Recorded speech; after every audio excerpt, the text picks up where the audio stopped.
नमस्कार दोस्तों। A very good evening to all of you. I hope आप सब लोग बहुत बढ़िया होंगे एंड आप सबकी जो तैयारी है वो काफ़ी अच्छी चल रही होगी। एक बार आप लोग कंफर्म कर देंगे कि मेरी ऑडियो वीडियो आप तक अच्छे से पहुंच पा रही है तो।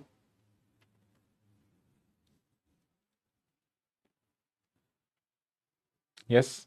गुड इवनिंग साक्षी, अभिषेक, मोहिदीन, आदित्य, अजय, स्वाति, विनी रांगा। ओके ओके, बहुत बढ़िया। वेरी गुड इवनिंग आप सभी को। Anushka. Yes yes yes yes. ठीक है ठीक है, चलो ग्रेट। देखो आज जो हम टॉपिक डिस्कस करेंगे वो रहेगा हमारा ब्लड रिलेशन के रिगार्डिंग। ठीक है। एक्चुअली मैं आपको थोड़ा बता भी देता हूं। अब जैसे आज हमारी क्लास है, फिर थर्सडे हमारी क्लास होगी, फिर उसके बाद आपका दिवाली आ जाएगा। ठीक है, कंसिडरिंग कि उसके बाद मंडे ट्यूसडे वगैरह आपका दिवाली का रहेगा पूरा का पूरा। तो दिवाली तक हम अपना जो रीजनिंग है मतलब उससे पहले हम कंप्लीट कर लेंगे आज और नेक्स्ट क्लास के अंदर। एंड उसके बाद फिर हम जब मिलेंगे पोस्ट दिवाली आपका, तो हम क्वांट को हम यहाँ पे डिस्कशन करेंगे। क्वांट से कई क्वेश्चन आते भी हैं, उन सारे कॉन्सेप्ट्स को हम उस टाइम अंडरस्टैंड करेंगे। एंड थोड़ा सा देखो रीजनिंग हमने थोड़ा सा धीरे धीरे लेके पढ़े हम लोग, थोड़ा सा it took us quite a time. But थोड़ा सा जब हम बात करेंगे क्वांट की, मैं टीम के साथ बात भी कर रहा हूँ इफ इट इज पॉसिबल कि अगर टाइमिंग थोड़ा सा ठीक हो पाए।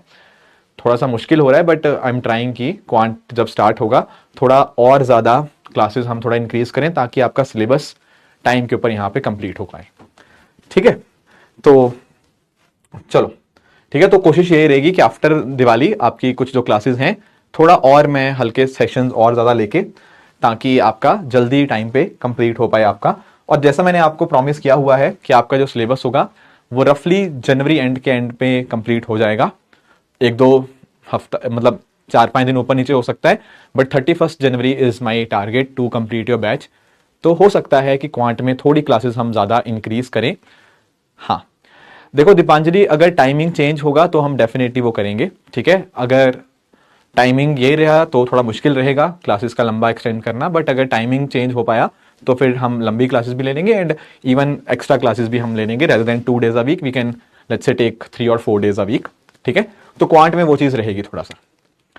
अजय देखो मेरे हाथ में नहीं है, मैंने आपको बोला है, मैं वही आपको समझाने की कोशिश कर रहा हूं, मैं बात कर रहा हूं, मैं कोशिश कर रहा हूं टीम से बात करने की। कुछ चीज़ें मेरे हाथ में नहीं होती हैं, समझा करो। हाँ इंग्लिश भी होगा, मैं 31 की ही बात कर रहा हूं आपको, 31 जनवरी। यस। अब आते हैं ब्लड रिलेशन के ऊपर।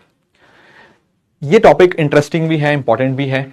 रफली आप कह सकते हो एक क्वेश्चन आपका मोटा मोटा ब्लड रिलेशन से आता है, किस साल नहीं भी आता, किस साल आता है तो एक क्वेश्चन आता है। तो थोड़ा सा देखेंगे कि क्या टेक्निक हम यहां पे अडॉप्ट कर सकते हैं। ठीक है, हाँ ठीक है, तो इनको हम अंडरस्टैंड करेंगे। ठीक है ठीक है। आते हैं सबसे पहले एक छोटे से पजल से मैं स्टार्ट करना चाहूंगा। एक बार आप इस पजल को पढ़ो और इसका आंसर मुझे आप बताएं। नहीं, कुछ दिन आपका होगा जय और बाकी लोग भी, कुछ दिन ऐसा होगा जब थोड़ा सा मेरे पास अगर मैं फ्री टाइम हुआ तो उस वीक में मैं थोड़ा ज्यादा सेशन ले लूंगा। हो सकता है दिवाली के बाद मेरी थोड़ी बाकी जगह एंगेजमेंट थोड़ी कम हो अगले 15-20 दिन के लिए, तो तब मैं थोड़े एक्स्ट्रा सेशन लेके थोड़ा सा अपना सिलेबस को पिक कर लेंगे हम उस टाइम।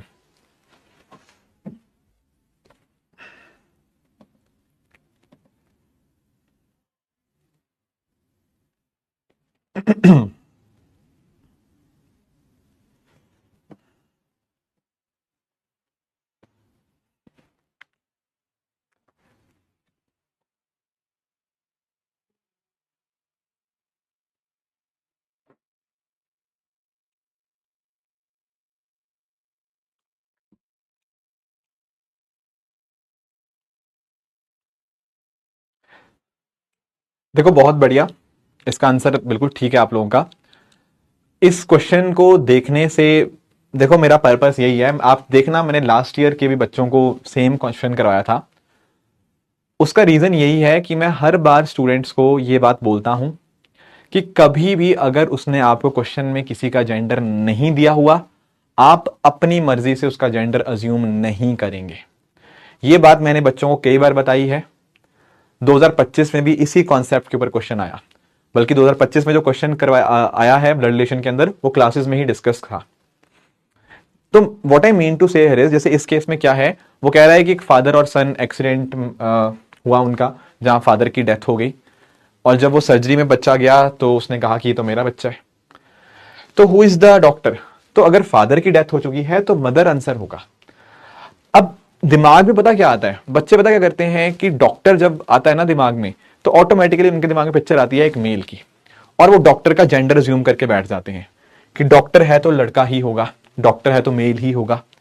या फिर लेट से कल को कुछ क्वेश्चन में आ जाए किसी और कोई और पर्टिकुलर प्रोफेशन आ जाए, तो डू नॉट अज्यूम रैंडमली कि ये पर्टिकुलर पर्सन ये है तो इसका जेंडर ऐसा ही होगा। इनफैक्ट मैं ये भी आपको बोलूं, हम नाम से भी कभी किसी पर्टिकुलर पर्सन का जेंडर नहीं जज करेंगे, ठीक है ना। अब जैसे किरण है, अब जैसे किरण आप में से किसने लिखा है बिकॉज फादर ऑलरेडी किल्ड, मुझे नहीं पता किरण कौन है, मेरे किरण दोस्त भी है, मतलब मेरे फ्रेंड भी है, मतलब एक फीमेल भी फ्रेंड हो सकती है किरण, एक मेल फ्रेंड भी हो सकता है किरण, किरण दोनों का नाम हो सकता है। तो जस्ट बिकॉज एक लाइन में लिखा है कि Kiran goes to school, blood relation के अंदर हम रैंडमली अज्यूम नहीं करेंगे कि किरण इज फीमेल, वो बताएगा तब हम अज्यूम करेंगे। कई बार ऐसा हो सकता है कि ऑप्शंस में बिना जेंडर अज्यूम किए आंसर ना बन रहा हो, तब अज्यूम करो, बट अदरवाइज नहीं। अगर आंसर मान लो कैनॉट बी डिटरमिन्ड है ऐसे केस में, और किरण का जेंडर नहीं लिखा हुआ, तो हम कैनॉट बी डिटरमिन्ड पे टिक मारेंगे। Do you get my point? ठीक है। ब्लड रिलेशन को करने के लिए ना 3-4 बातें आपको जरूर पता होनी चाहिए। देखो प्लीज इस बात को समझेंगे कि ब्लड रिलेशन को करने के लिए क्या बातें हमें पता होनी चाहिए। पहली चीज तो यही है कि do not randomly assume genders. अपनी मर्जी से आप जेंडर को अज्यूम नहीं करेंगे कि किसका जेंडर मेल है और किसका जेंडर फीमेल है। नाम पढ़ के कभी नहीं करना हमने जेंडर को अज्यूम, ठीक है। नाम पढ़ के हम कभी किसी जेंडर को अज्यूम नहीं करेंगे।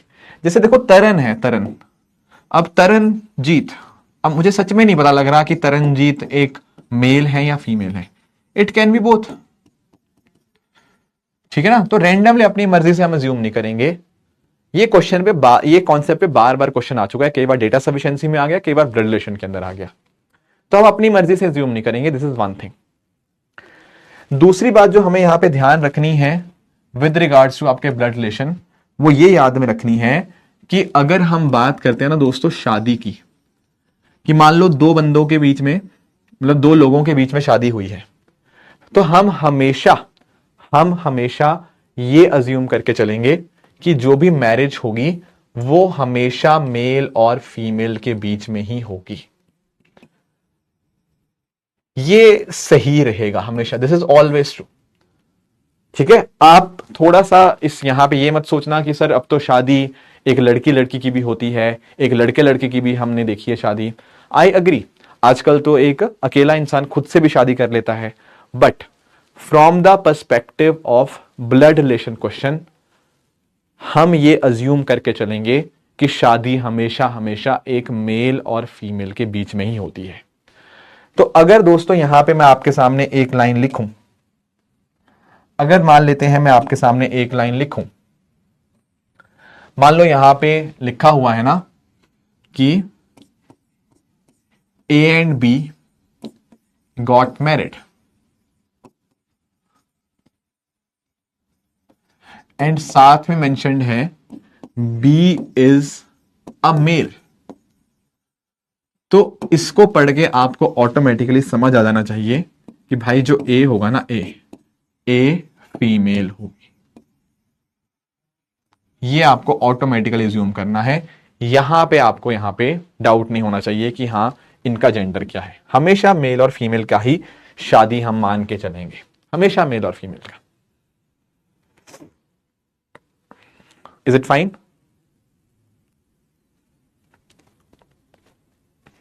ठीक है। अब अगर हम बात करते हैं ना, हाँ शिवम मैंने देखा आपका मैसेज, ठीक है, बहुत बढ़िया, आज से ज्वाइन करो और पुरानी क्लासेस भी आप गो थ्रू कर लेना। अब देखना यहां पे आप लोग, कुछ हमारे पास छोटी मोटी टेक्निक्स हैं, अगर हमने यहां पे टेक्निक्स उन थोड़ा सा समझा तो क्वेश्चंस करने थोड़े आसान हो जाएंगे। हमारे पास ना से क्वेश्चंस आते हैं, जैसे मैं आपको एक रैंडम क्वेश्चन देता हूं, करना नहीं है अभी आपको, बट लेट्स से एक क्वेश्चन है यहाँ पे इस तरह से। अब ये जो क्वेश्चंस हैं यहाँ पे, जितने भी क्वेश्चंस आगे आपके करेंगे, ये क्वेश्चन अपने आप में करने चैलेंजिंग हो जाते हैं, पर कैसे हम इनको अच्छे से सॉल्व कर सकते हैं? हम इन क्वेश्चन को सॉल्व करेंगे एक ट्री बना के, एक ट्री बना लेंगे, ठीक है, जैसे उसको बोलते हैं हम फैमिली ट्री, हम इसको फैमिली ट्री बोलते हैं। फैमिली ट्री में क्या होता है, जैसे फॉर एग्जांपल आप बोलते हो सर यहां पे मेरे ग्रैंडफादर और ग्रैंड मदर होंगे, ठीक है, ग्रैंडफादर और ग्रैंड मदर होंगे इस तरह से, ठीक है, ये ऊपर वाला लेवल हुआ। इसके नीचे आपके फादर मदर होंगे, ठीक है, इसके नीचे आप होंगे, आपके भाई बहन होंगे। ये एक फैमिली ट्री में बनाऊंगा। फैमिली ट्री बनाने से आप यहां पे इस तरह के क्वेश्चंस को आप सॉल्व कर सकते हैं। पर फैमिली ट्री बनाना कैसे है, उसके लिए कुछ बेसिक कंसेप्ट हम सीखेंगे, एंड आप उन्हीं कंसेप्ट को इस्तेमाल करेंगे तो बेस आपका फैमिली ट्री आराम से बन जाएगा। देखो प्लीज अंडरस्टैंड करना, इसको हम नोट करना, हमें इन पर्टिकुलर चीजों का इस्तेमाल करना है। देखो कई बार क्वेश्चन में लिखा आ जाता है मेल, कि मान लो कोई इंसान एक मेल है। हमारे लिए जो हम कन्वेंशन इस्तेमाल करेंगे उसमें हम मेल के लिए एक स्क्वायर बॉक्स का इस्तेमाल करेंगे इस तरह से। तो जैसे आजाद है हमारे साथ और मैं लिखता हूं आजाद इज अ मेल, तो अगर ये मैंने स्टेटमेंट लिखी ना, तो ऑटोमेटिकली मैं अपने फैमिली ट्री के अंदर क्या करूंगा, फैमिली ट्री के अंदर मैं इस तरह से ए बनाऊंगा और उनके बाहर इस तरह से एक स्क्वायर मार्क कर दूंगा। इस तरह से लिखने का ए के बाहर स्क्वायर का मतलब यही है, ए इज अ मेल। ए मतलब यहां पे आजाद की बात हो रही है, ठीक है। और अगर हम बात करते हैं लेट्स से फीमेल की, फीमेल के लिए हम यहां पे इस्तेमाल करेंगे एक सर्कल का, फीमेल के लिए हम यहां पे इस्तेमाल करेंगे एक सर्कल को ड्रॉ करेंगे। जैसे मैंने बोला let's say Deepanjali is a girl,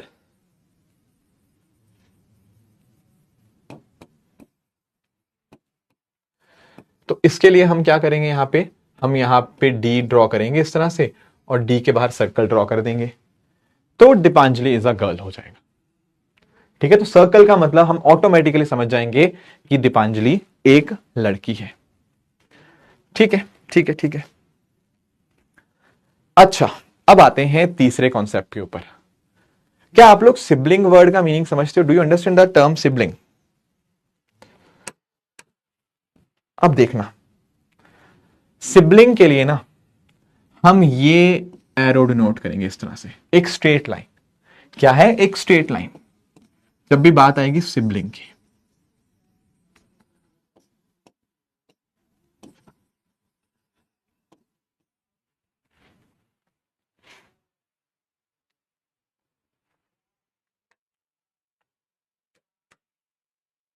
देखो अब लेट से मैं एक लाइन लिखता हूं, लेट से मैं एक लाइन लिखता हूं यहां पे, मैंने एक लाइन लिखी, Atul and Ankita are siblings.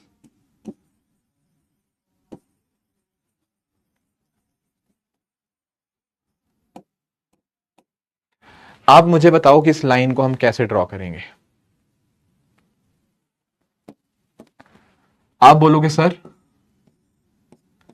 क्या मैं, आप मुझे बताना, एक बार ना मैं आपको चेक करना चाह रहा हूं, आप मुझे बताना कि क्या जो मैंने यहां पे ड्रॉ किया है, क्या सही ड्रॉ किया है या गलत ड्रॉ किया है? Please help me with this.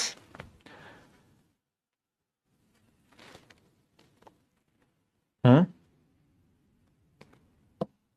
क्या मैंने सही ड्रॉ किया या गलत ड्रॉ किया है?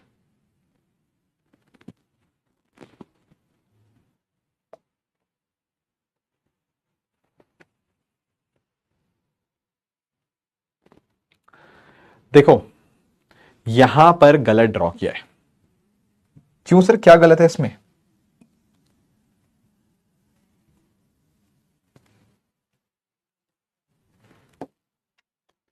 क्या हो गया भाई?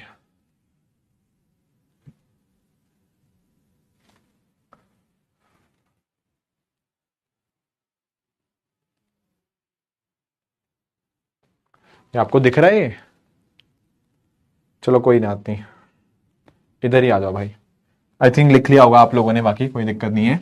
अब देखो,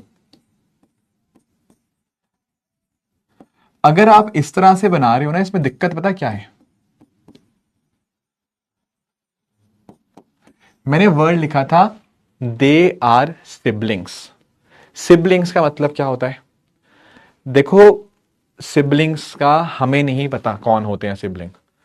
दो भाई भाई को भी सिबलिंग बोलते हैं, दो बहनों को भी सिबलिंग बोलते हैं, और भाई और बहन के रिश्ते को भी सिबलिंग बोलते हैं। Do you understand my point और नॉट? क्या आप इस बात को समझ पाए? तो मेरे कहने का मतलब यह है,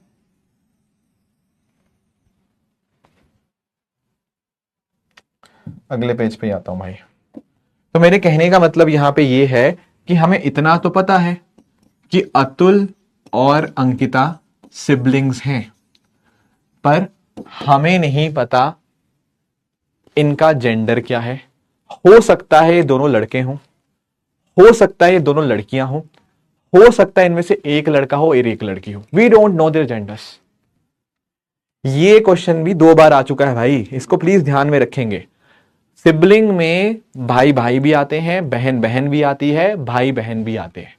इसीलिए मैंने आपसे पूछा सिबलिंग का मतलब क्या है। जैसे मैं और मेरा भाई है, हमारी बहन नहीं है, तो हम दोनों भी सिबलिंग हुए। Do you get my point? तो हम सिबलिंग के लिए क्या इस्तेमाल करेंगे? Will use a straight line, इस तरह से। फीमेल के लिए हम सर्कल का इस्तेमाल करेंगे, मेल के लिए हम इस तरह से स्क्वायर का इस्तेमाल करेंगे, और अपनी मर्जी से जेंडर अज्यूम नहीं करेंगे। ठीक है?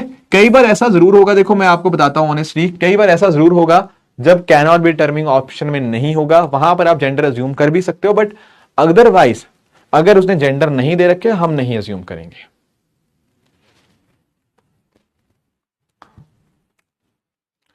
ठीक है? अब यहां पे पॉइंट आता है, सर मैरिड का मतलब क्या होता है? मैरिड, मैरिड आप सब लोग जानते होंगे। देखो, मैरिड के लिए हम जो लाइन ड्रॉ करेंगे वो एक कर्व्ड लाइन होगी, इस तरह से। ये कर्व फॉर्म होगा। ठीक है? मैरिड में आपका एक कर्व लाइन आपको फॉर्म होती हुई देखने को मिल जाएगी। अब अगर मैं मान लो ऐसे लिख रहा हूं, A and B are married,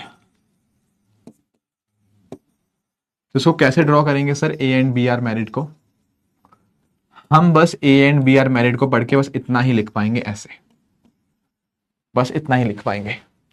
पर अगर उसने साथ में मेंशन कर दिया कि ए इज अ मेल, मान लो उसने साथ में लिख दिया कि ए मेल है, तो इतने से ही मेरा ट्री बन जाएगा।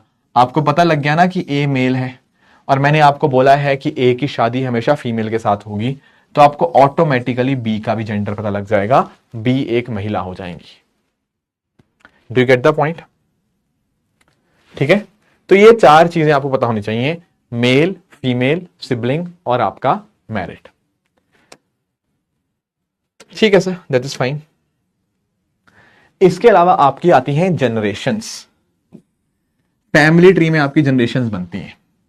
जैसे प्लीज यहां पे देखना, जैसे मैं बोलता हूं लेट्स से यहां पे ग्रैंडफादर हैं, अब देखना, अब उनकी शादी हुई है ग्रैंड मदर के साथ, तो आपको एक कर्व्ड लाइन ड्रॉ करनी होगी यहां पे, और आपको पता है ग्रैंडफादर मेल होंगे और ग्रैंड मदर आपकी फीमेल होंगी, तो इस तरह से इसका डायग्राम ऐसे बन जाएगा।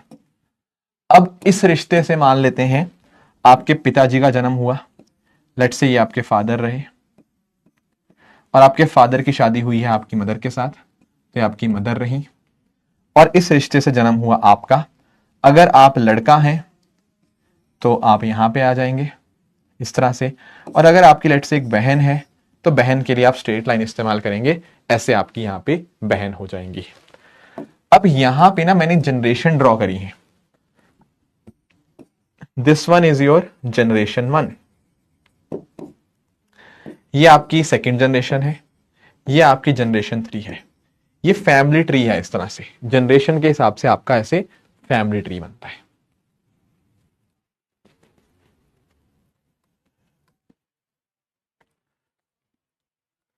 क्या ये बात समझ आई?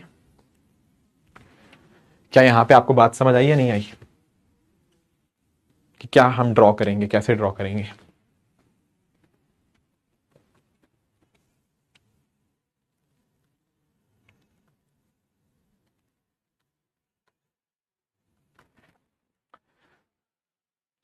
नहीं, सिबलिंग में कजन वाले नहीं आएंगे, नो, कजन वाले नहीं आएंगे। जहां कजन होगा वो कजन अलग से लिखेगा।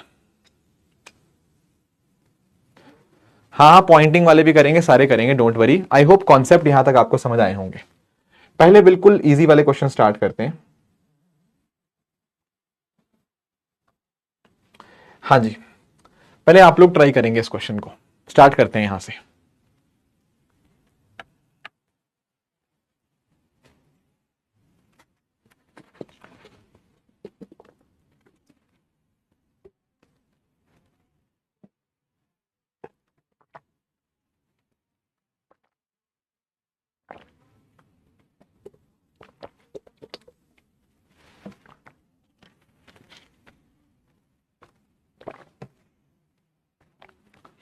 हाँ अर्नब, लेवल एक ही होगा। यस, लेवल एक ही होगा, बिल्कुल लेवल सेम होगा, बट उनका रिश्ता डायरेक्ट वाला नहीं होगा।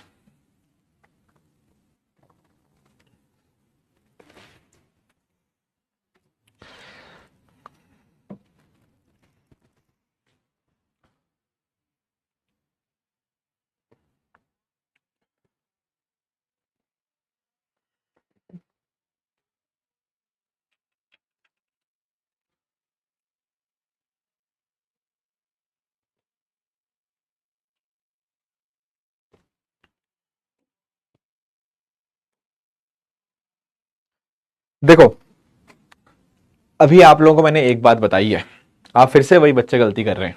देखो इधर देखो, इधर देखो, पहली बात, जो तो लिखा हम उतना ही अज्यूम करेंगे, रैंडम अजम्पशन नहीं लेंगे। वैभव इज द ब्रदर ऑफ प्रिया। देखो, वैभव ब्रदर है प्रिया का, पहली लाइन से इतना पता लगा। Priya is the sister of अंकित।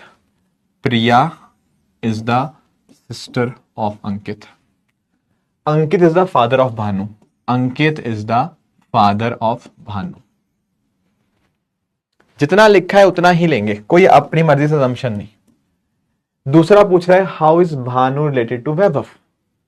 भानु जो है वो वैभव का के साथ कैसे लिंक्ड है, वैभव के लिए भानु क्या हुआ। देखो, वैभव और भानु का क्या रिश्ता है, वैभव का भाई है, भाई का आगे बच्चा है, वो है भानु। तो वैभव के लिए क्या लगा सर, वैभव के लिए ये भतीजा भी हो सकता है और भतीजी भी हो सकती है। क्या कहीं हमें भानु का जेंडर पता है? नहीं पता। क्योंकि मुझे भानु का जेंडर नहीं पता, इसीलिए I would say this is cannot be determined. Randomly अपनी तरफ से नेफ्यू नहीं अज्यूम करेंगे। नेफ्यू भी हो सकता है और नीस भी हो सकती है। That is why option D cannot be determined answer आएगा। सबसे बड़ा ध्यान आपको यहां पे यही रखना है। यूपीएससी बार बार इस तरह क्वेश्चन में फंसा चुका है जहां आपने रैंडमली अपना जेंडर अज्यूम कर लिया किसी का एंड आपने आंसर निकाला, तो नो, यहां Bhanu can be nephew of Vaibhav, Bhanu can be niece of Vaibhav. So we are unable to determine what is the how is Bhanu related to Vaibhav. Do you get my point? एक और देखेंगे, सिमिलर क्वेश्चन है, अब इसमें गलती मत करना।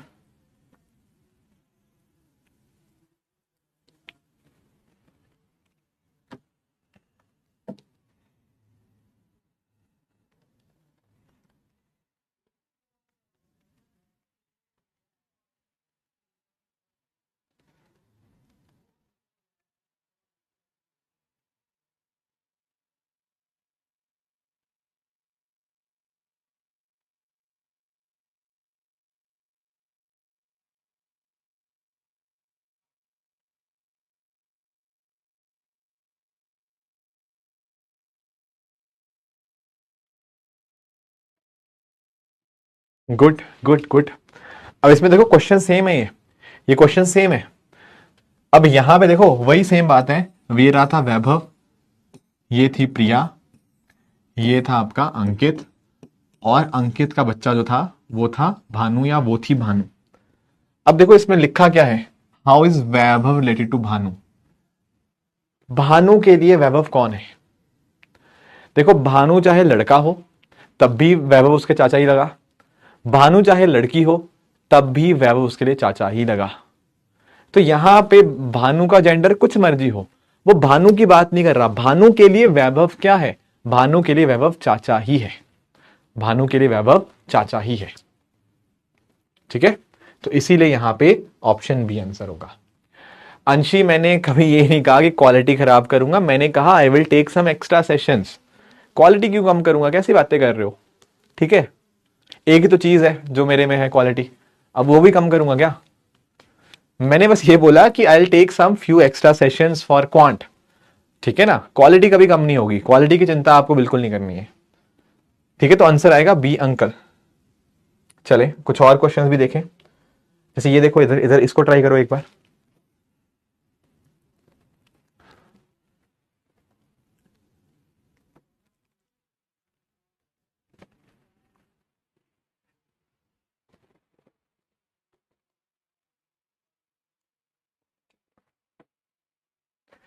देखो, अगर अंकित वैभव ब्रदर्स ही नहीं है तो कैसे डिटरमिन करेंगे? फिर जो गिवन है उसी से तो पता लगेगा।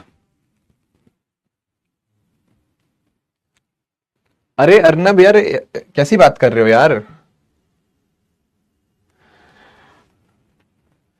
वैभव प्रिया का भाई है, प्रिया अंकित की बहन है, तो ऑब्वियसली अंकित और क्या हुए? वैभव।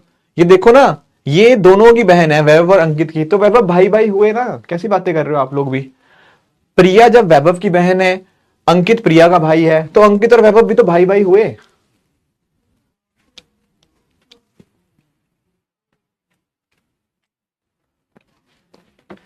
ठीक है जानवी और अर्नव, मैं आपको एक छोटा सा रिकमेंडेशन देना चाहता हूं। वो रिकमेंडेशन पता क्या है? कि थोड़ा अपने घर में आसपास के अपने रिश्तों को थोड़ा ऑब्जर्व करना।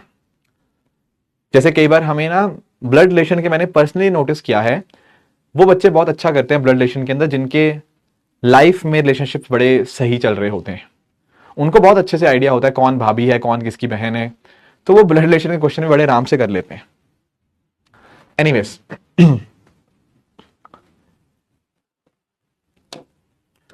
देखो यहां पे सिंपल है, Ankit is the father of Chinu.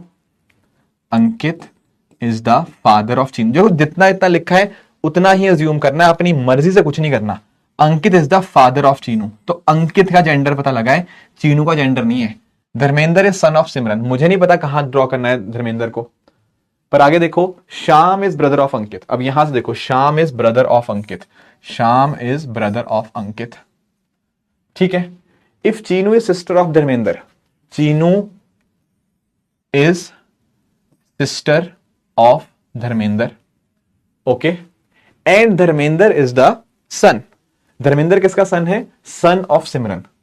अब जरा देखो, इधर देखो, धर्मेंद्र यहां से निकल के आ रहा है अंकित का सन, पर यहां पे क्वेश्चन में लिखा हुआ है धर्मेंद्र जो है वो सन है सिमरन का। इसका मतलब क्या हुआ? धर्मेंद्र दो लोगों का यहां पे बेटा है, धर्मेंद्र दो लोगों का बेटा है, एक तो अंकित का और सिमरन का। अंकित अगर मेल है मतलब अंकित की वाइफ कौन होगी? सर अंकित की वाइफ होगी सिमरन। सिमरन का जेंडर आ गया फीमेल, और यहां लड़का है श्याम। अब क्या पूछा हुआ है? सिमरन श्याम की क्या लगी? How Simran related to Shyam? देखो ध्यान से यहां पढ़ा करो, यहां पूछा हुआ है सिमरन रिलेटेड कैसे है श्याम से, तो श्याम के लिए, श्याम अगर मैं हूं तो मेरे लिए सिमरन क्या हुई? तो सर श्याम के लिए भाई है, श्याम का भाई है अंकित, अंकित की वाइफ है सिमरन, तो मेरे भाई की दुल्हनिया, मेरे भाई की जो दुल्हनिया है वो मेरी भाभी लगी। So that is why Shyam के लिए सिमरन सिस्टर इन लॉ, भाभी। ठीक है, तो ऑप्शन डी यहां पे इसका सही आंसर होगा। तो प्लीज आप बहुत अच्छे से जेंडर एक एक करके पिक करते हुए आप करेंगे तो आंसर्स में कभी गलती नहीं होगी। ठीक है, कुछ ऐसे रिलेशनशिप्स हैं जो मैं आपको यहां पे थोड़ा आपको गाइड कर देता हूं, थोड़ा सा आप इन रिलेशनशिप्स के बारे में देखिएगा। देखो यहां पे देखो, अगर मान लो आप खुद को अज्यूम करो यहां पे, एंड लेट्स से मैं एक सेंटेंस लिखता हूं, योर फादर्स सन, आपके लिए आपके पिताजी का बेटा कौन हुआ? हाँ, who is your father's son? Who is your father's son? Sir मेरे पिताजी का बेटा मैं हुआ, या तो आप हुए या फिर आपका भाई भी तो हो सकता है। सो फादर सन या mother sun could be your brother, आपका भाई हो सकता है, या फिर वो मैं भी हो सकता हूं अगर मैं लड़का हूं तो। अगर मैं लड़का हूं तो मैं भी हो सकता हूं, अगर मैं लड़का हूं तो मैं भी हो सकता हूं, या मेरा भाई होगा। Do you get my point? But अगर देखो यहां पे लेट से मैं यहां एक वर्ड इंसर्ट कर दूं, एक सेकंड के लिए मान लो यहां मैंने एक वर्ड इंसर्ट किया ओनली। अब मुझे बताओ इसका आंसर क्या आएगा? अब मुझे बताओ इसका आंसर क्या आएगा? फादर या मदर का ओनली बेटा। एंड लेट से आप एक लड़के हो, assume yourself to be a boy, let say you are a boy, और आपके सामने एक लाइन लिखी है, who is the father's only son. Sir अगर मैं एक लड़का हूं और मेरे पिताजी का इकलौता बेटा, मेरे पिताजी का इकलौता बेटा फिर मैं ही हुआ। अगर मैं लड़का हूं तो, अगर मैं एक लड़की हूं तो मेरे पिताजी का इकलौता बेटा मेरा भाई हुआ। अंडरस्टूड? सिमिलरली दोस्तों अगर हम बात करें यहां पे मेरे फादर या मदर की डॉटर, तो या तो सर मेरी सिस्टर हुई, या फिर मैं भी हो सकती हूं अगर मैं लड़की हूं, तो I can be my father's daughter. Yes, बिल्कुल सही बात है। उसी तरह से अगर हम दोस्तों बात करें फादर या मदर के फादर की, ठीक है, एक्चुअली ना पता क्या होता है, अगर हम बात करें क्वेश्चंस की, देखो यहां पे ना अगर हम अपने फादर के फादर की बात करें तो उसको उनको बोलते हैं हम, we call him as grandfather. अब पॉइंट पता क्या आता है, इवन कई बार ऐसे क्वेश्चंस कई एग्जाम्स में आ गए कि मदर के फादर को भी ग्रैंडफादर भी बोल देते हैं, या अगर कई बार कुछ क्वेश्चंस में अलग से स्पेसिफाई कर देते हैं मैटरनल ग्रैंडफादर। एक्चुअली पॉइंट पता क्या है, एक वर्ड आता है आपका पिटरनल, पिटरनल होते हैं आपके पिताजी वाली साइड के रिश्ते, और मैटरनल होते हैं माताजी वाली साइड के रिश्ते। ठीक है, तो कई बार वो स्पेसिफाई कर देता है, कई बार अलग से स्पेसिफाई नहीं करता। ठीक है, तो पैटर्नल और मैटरनल ग्रैंडफादर दोनों हो सकते हैं। उसी तरह से फादर या मदर के मदर जो होंगी उनको हम ग्रैंड मदर या मैटरनल ग्रैंड मदर हम बोल सकते हैं। सिमिलरली फादर या मदर का ब्रदर, ठीक है, एक्चुअली पता क्या होता है, आप ऐसे समझो फादर के ब्रदर कौन हुए, आपके चाचा जी या आपके ताया जी हो सकते हैं, उनको भी हम अंकल बोलते हैं दोस्तों। आपकी मदर के ब्रदर होते हैं, उनको भी हम अंकल ही बोलते हैं, उनको भी हम अंकल ही बोलते हैं। सिमिलरली फादर या मदर की सिस्टर जो आपकी बुआ जी हुई या आपकी मासी जी हुई, उनको हम यहां पे आंट का नाम देते हैं। ठीक है, नॉर्मली देखो ऐसे मैटरनल आंट वगैरह कम लिखा आता है क्वेश्चन में, कई बार आ भी जाता है, कई बार आंट लिखता है, तो आपको दोनों साइड्स का आपका कॉन्टेक्स्ट आप आ सकता है। समझे इस बात को?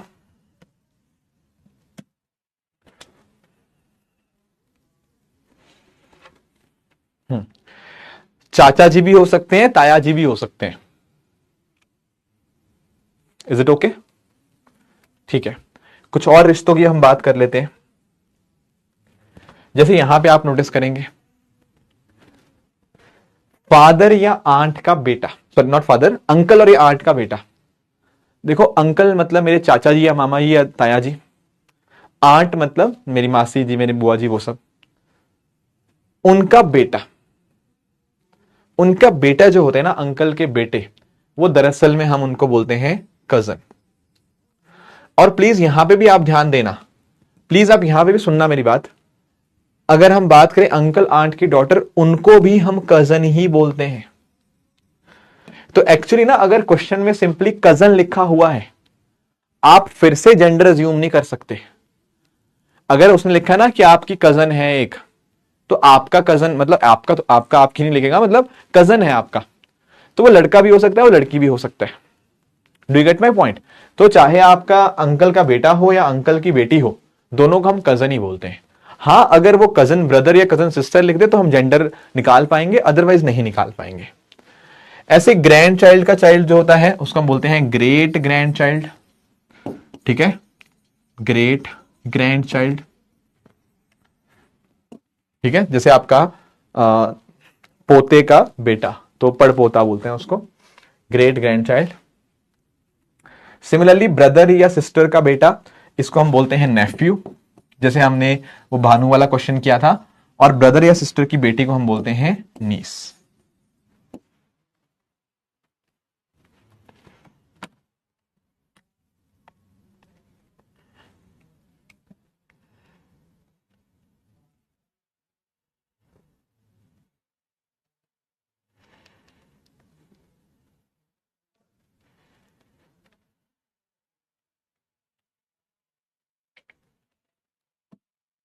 ओके, यहां तक बात क्लियर हुई सबको?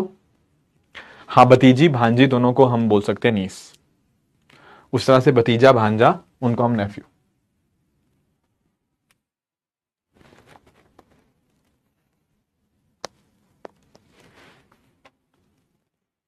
ठीक है, ठीक है, गुड गुड गुड। तहा कुलसुम ग्रेट ग्रैंड चाइल्ड। आप देखो, जैसे दादाजी, बेटा, मतलब जो फादर, फिर उनका भी बेटा, ये होता है ग्रैंड चाइल्ड। पर अगर पोते के भी आगे एक बच्चा हो तो पड़ पोता उसको बोलते हैं ग्रेट ग्रैंड चाइल्ड। मतलब एक किसी का child, grand child, great grand child. नहीं नहीं, अलग अलग नाम नहीं, तन्वी उनका अंकल ही रहते हैं, अंकल ही नाम देते हैं उनको। हाँ जी। अब इसके अलावा अब देखो, जिनकी शादी हो रखी है ना आप में से, उनको ये वाले इमेजिन करने आसान लगेंगे, जिनसे नहीं हुई उनको थोड़ा मुश्किल रहेगा। पुराने वाले वो भले ही कर लेंगे, यहां वालों में शादी हो रखी है। जैसे यहां लिखा है ना सन्स वाइफ, मेरे बेटे की वाइफ। मेरे बेटे की वाइफ को क्या बोलेंगे? What will be call my son's wife? मेरे बेटे की वाइफ को हम बोलेंगे डॉटर इन लॉ।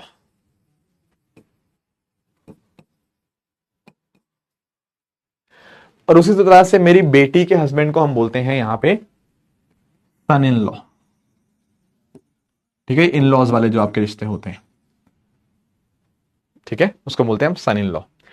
उसी तरह से अगर हम बात करते हैं ब्रदर वाइफ, जो भाभी होती हैं, उनको हम बोलते हैं सिस्टर इन लॉ।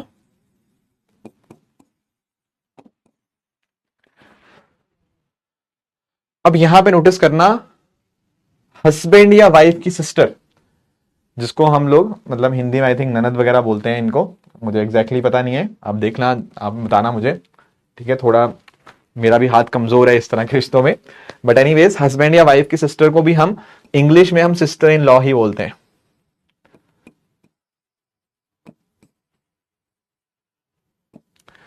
ठीक है, ब्रदर की वाइफ जो होती है भाभी, भाभी को भी सिस्टर इन लॉ बोलेंगे। और उस तरह से हस्बैंड की सिस्टर या वाइफ की सिस्टर को भी हम यहां पे हम सिस्टर इन लॉ ही यहां पे बोलते हैं।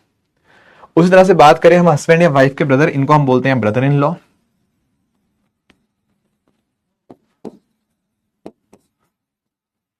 और ब्रदर के हस्बैंड को भी हम यहां पे ब्रदर इन लॉ ही बोलते हैं।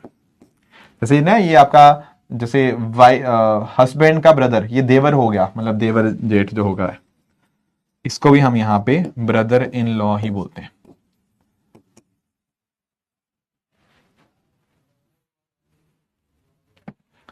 ठीक है, तो इंग्लिश में इनके ये नाम होते हैं इन सारे रिश्तों के।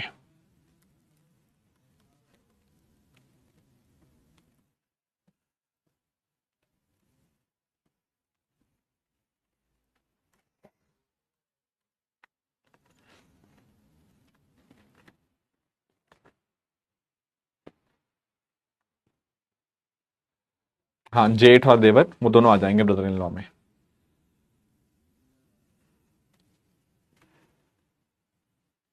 क्लियर है यहां पे?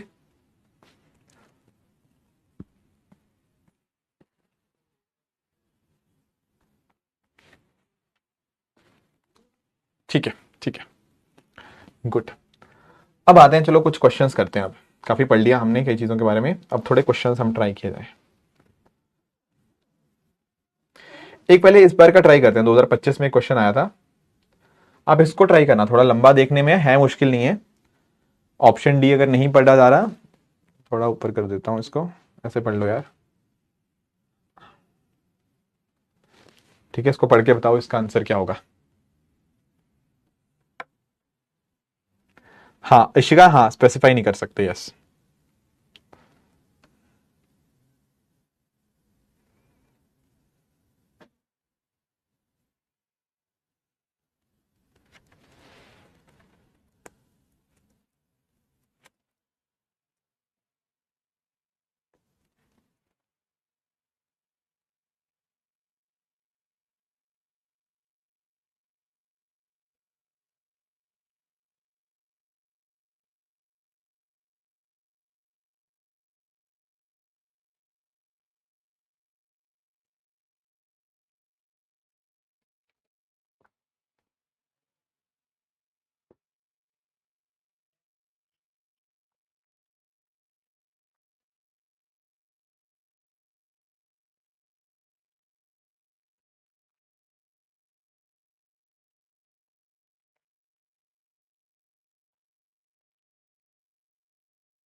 कंफ्यूजन है सी और डी के अंदर। ओके,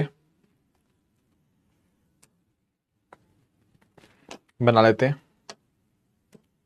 देखो ट्राई करेंगे इधर। देखो पूछा क्या है कि Q कैसे रिलेटेड है P से। How is Q related to P? How is Q related to P? P के कॉन्टेक्स्ट में Q का क्या रिश्ता है, ये हमें बताना है। अब स्टेटमेंट 1 पढ़ो। 1 कह रहा है P हैज 2 सिस्टर्स। P की 2 बहनें हैं, S and R।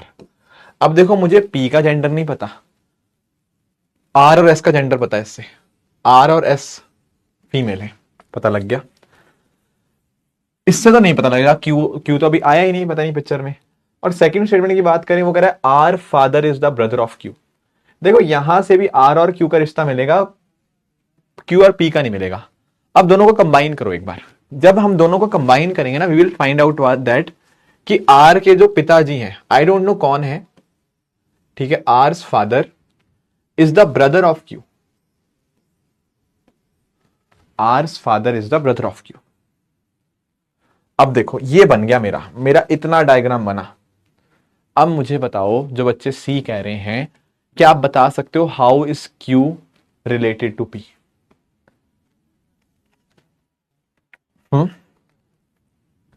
How is Q related to P?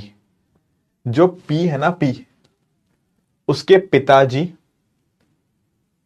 आगे क्या, आगे क्या, पिताजी का भाई या पिताजी की बहन, उसके चाचा जी लगे या फिर उसके बुआ जी लगे?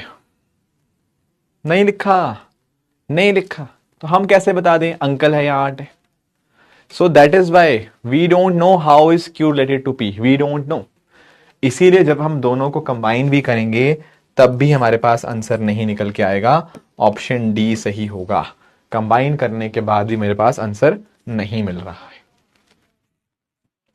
Do you get my point और नॉट? क्या आप लोग इस बात को समझ पाए या नहीं समझ पाए?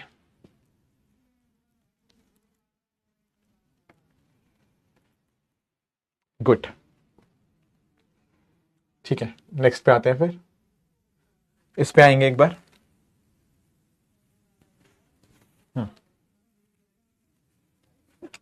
इसको आएंगे एक बार, इसको बताएंगे।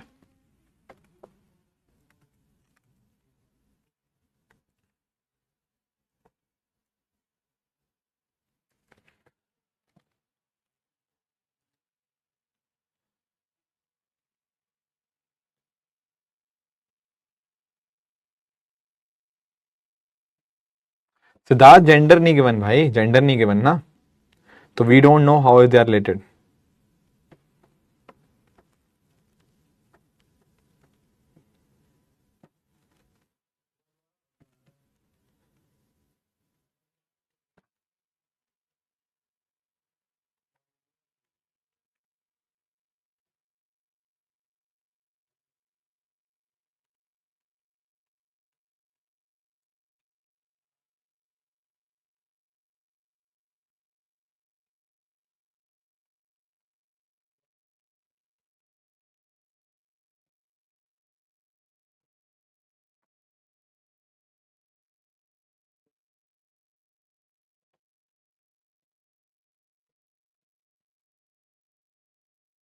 तो इजी है, ये तो इजी है, इसमें मुश्किल नहीं आनी चाहिए।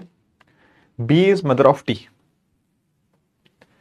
B is mother of T. देखो जितना लिखा है उतना ही बनाना है, अपनी मर्जी से कुछ नहीं करना। T is sister of Y, T is sister of Y, Y is married to L, L is the only son of K, L is the only son of K. अगर सन इधर आ गया तो ये उसकी शादी एक महिला से हुई होगी। K is the daughter of P, K is the daughter of P. अब देखो how is T related to L? T की बहन के हस्बैंड है, पर उसने पूछा क्या है, how is T related to L? L के लिए टी क्या हुई, टी का क्या रिश्ता है एल के लिए? तो एल की वाइफ की बहन, एल की वाइफ की बहन, सिस्टर इन लॉ। तो option C sister in law. यहां कंफ्यूज नहीं होना कि भाभी कैसे हुई, भाभी नहीं हुई भाई, वो उसकी वाइफ की बहन हुई है। ठीक है ना, तो उसको भी सिस्टर इन लॉ ही हम बोलते हैं, उसको भी हम सिस्टर इन लॉ ही बोलते हैं।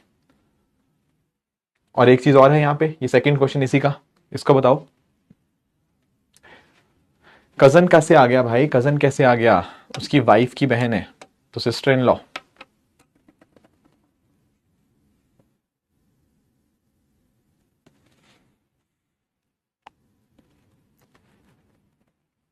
इजी है। How is B related to L, B कैसे लिंक्ड है एल को, बी कैसे लिंक्ड है एल को, तो एल की वाइफ के माता जी हैं बी, एल की वाइफ के माता जी हैं बी, एल की वाइफ के माता जी मतलब मदर इन लॉ हुए, मदर इन लॉ, यस। तो ऑप्शन बी इस केस में करेक्ट हो जाएगा। आपको बस वो फैमिली ट्री बनाना आना चाहिए। एक बार आपने फैमिली ट्री बनाना सीख लिया तो ऑटोमेटिकली आपके क्वेश्चन यहां पे बनने शुरू हो जाएंगे।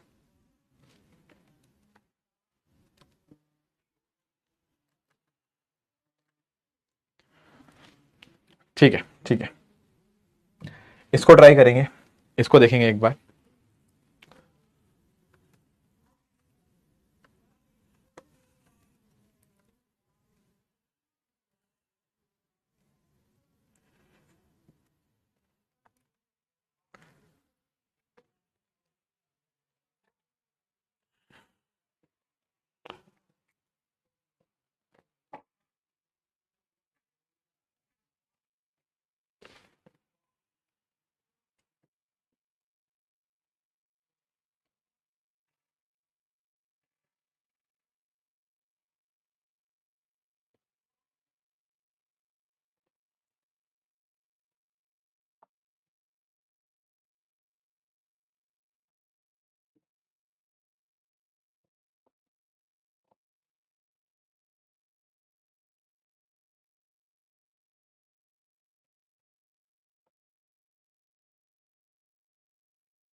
चलो कोई नहीं, हो गया।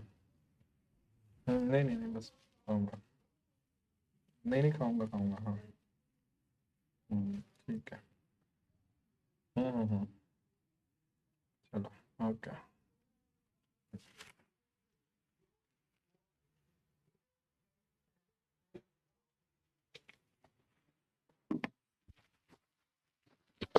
ओके ओके, कुछ बच्चों का आंसर आ रहा है, सी आ रहा है, कुछ का ए आ रहा है, कुछ का डी आ रहा है।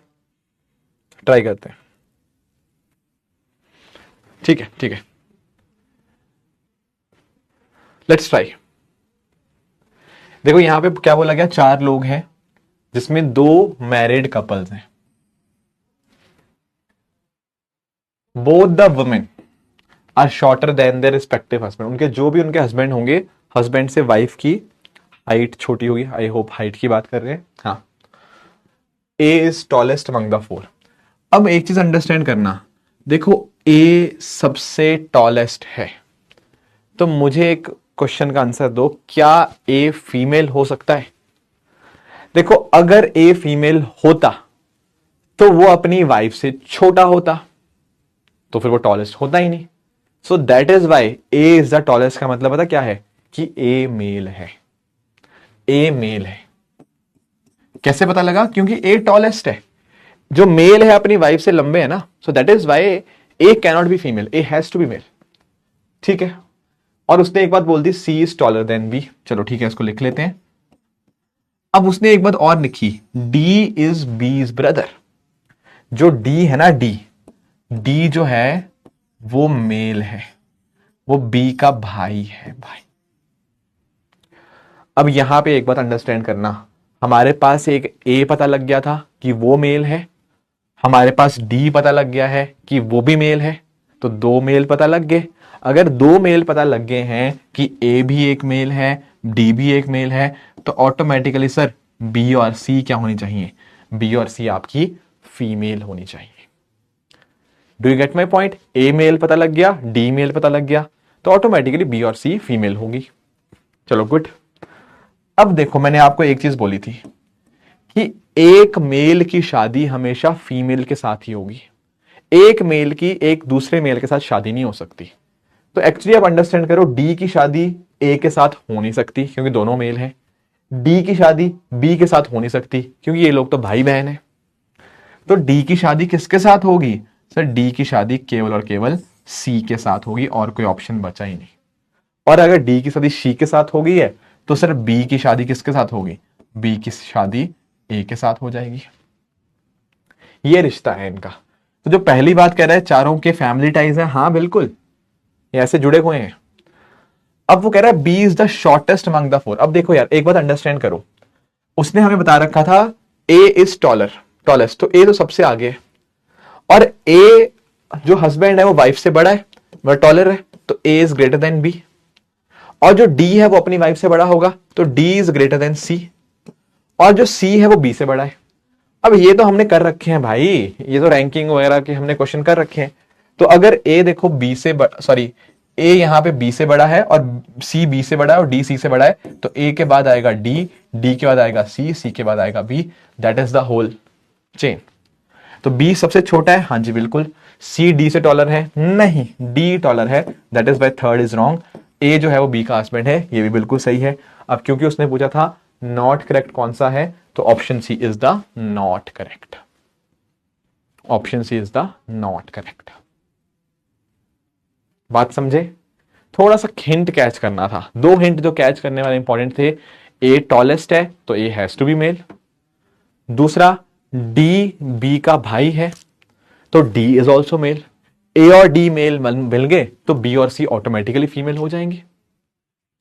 अब डी जो है वो ए के साथ शादी कर नहीं सकता क्योंकि दोनों मेल के बीच में शादी हो नहीं सकती। डी और बी भाई बहन है, उनके बीच में शादी नहीं हो सकती, तो डी की शादी केवल और केवल सी के साथ हो सकती है। एंड दैट इज हाउ हमने यहां पे इसका आंसर बना लिया। अर्नब टॉलर वाला सीक्वेंस सिंपल है, ये देखो ना, ए जो है वो अपनी वाइफ से बड़ा है, तो that is why A greater than B. D जो है वो अपनी वाइफ से बड़ा है, that is why D is greater than C. और साथ ही साथ सी ग्रेटर देन बी हमें गिवन है। अब देखो, सी बी से बड़ा है और डी सी से बड़ा है, ठीक है। सी जो है वो बी से बड़ा है, डी सी से बड़ा है, तो क्या मैं ऐसे नहीं लिख दूंगा डी ग्रेटर देन सी ग्रेटर देन बी? सबसे आगे ए होगा, ए इज द टॉलेस्ट। क्लियर? अब अर्नब, जय, साक्षी,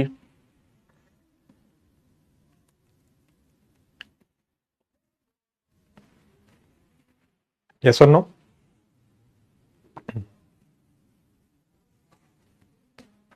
ठीक है,